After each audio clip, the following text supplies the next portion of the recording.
ஆக்கச்சிந்தனையின் படிநிலைகள். புதியனவற்றை கண்டுபிடித்தலுக்கான ஆக்கச்சிந்தனையில் 4 படிகள் இருப்பதாக கிரகாம் வாலஸ் என்ற உளவியல் வல்லுநர் தெரிவித்துள்ளார். புதியனவற்றை கண்டுபிடிக்கிறதுக்காக ஆக்கச்சிந்தனையின் 4 படிகள் இருக்கிறதா கிரகாம் வாலஸ் அப்படின்ற உளவியல் வல்லுநர் சொல்லியிருக்கிறாரு. 1 ஆயத்த நிலை, 2 உள்வளர்ச்சி, 3 விளக்கம் தோன்றல், 4 சரிபார்த்தல். ஆயத்த நிலை, உள்வளர்ச்சி, விளக்கம் தோன்றல், சரிபார்த்தல் யார் சொன்னது அப்படின்னா கிரகாம் வாலஸ்.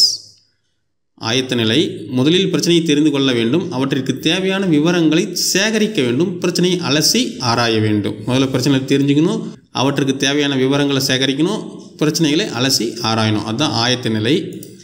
2 உள்வளர்ச்சி, பிரச்சனைக்கு சில நேரங்களில் உடனடியாக தீர்வு தோன்றிவிடும் அல்லது தோன்றாவிடினும் நனவிழி நிலையில் இந்த பிரச்சனைக்கான அலசல் நடந்து கொண்டிருக்கும்.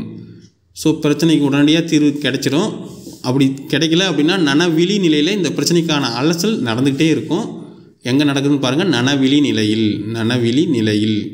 பல தீர்வுகள் தோன்றி மறையும், சில தீர்வுகள் மின்னி கொண்டிருக்கும், ஆனால் பிரச்சனைக்குரிய தீர்வு வளர்ந்து கொண்டிருக்கும். பல தீர்வு தோணும், ஒரு சில தீர்வு மின்னிக்கினே இருக்கும், நம்ம மனசில் தோன்றிக்கிட்டே இருக்கும், ஆனால் பிரச்சனைக்குரிய தீர்வு வளர்ந்து கொண்டிருக்கும். இதனையே உள் வளர்ச்சி என்று கூறுகிறோம். பிரச்சனைக்குரிய தீர்வு வளர்ந்து கொண்டிருக்கும், இதனையே உள் வளர்ச்சி என்று கூறுகின்றோம். அதுக்கு பேர் உள் வளர்ச்சி. 3 விளக்கம் தோன்றல், பிரச்சனைக்கான விளக்கம் சில நேரங்களில் மனதில் திடீரென உள்ளொளி போல தென்படும். பிரச்சனைக்கான விளக்கம் சில நேரத்தில் மனசில் உள் ஒளி மாதிரி அப்படியே தோணும். எடுத்துக்காட்டாக கணித மேஜை ராமானுஜம் தன் கனவில் பல கணித உண்மைகள் பளிச்சிட்டதை குறிப்பிடுகின்றார். சர் சி வி ராமனும் பார்த்தீங்கன்னா ஒளி பற்றிய கோட்பாட்டில் ஒரு கப்பலில் மேல் தளத்தில் கடலை பார்த்து உலவி கொண்டிருக்கும் போது தோன்றியதாக குறிப்பிட்டிருக்கிறாரு. அது விளக்கம் தோன்றல். 4 சரிபார்த்தல், சிந்தித்து அறிந்த தீர்வின் தன்மை சரிபார்க்கப்படுகிறது. சிந்தித்து அறிந்த தீர்வின் தன்மை இங்கே சரிபார்க்கப்படுது.